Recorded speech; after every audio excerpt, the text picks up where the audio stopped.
Hi guys! So ngayon guys is kakaway ko lang galing school. So may ginagawa pa akong gawang bahay. Bago ako ng sabon kasi kapag nakaano lang ako guys, pag nakasabon, tapos may ginagawa, hindi ako makafocus.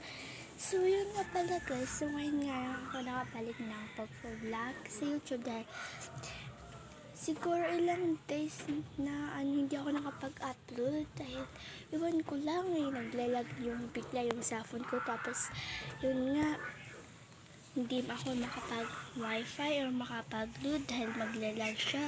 So ang ginawa ko lang is nung ginamit ko is tas nalubat ng ilang days, hindi ko muna chinarge, tas ngayon ko lang talaga na-open. Grabe, tas wala pa rin hindi pa rin umaangat ng mga subscribers ko.